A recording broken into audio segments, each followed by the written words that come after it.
বিএনপির ভিতরে মারামারি শুরু হয়ে গেছে, দুই পক্ষে মারামারি শুরু হয়ে গেছে দুই পক্ষের ভিতরে। আপনারা দেখতে পাচ্ছেন বিএনপির দুই পক্ষে সংঘর্ষ চলতেছে, দুই পক্ষে মারামারি চলতেছে।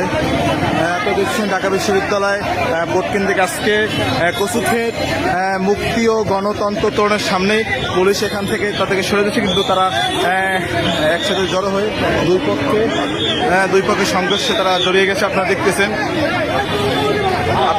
দুই পক্ষের সংঘর্ষে তারা জড়িয়ে গেছে।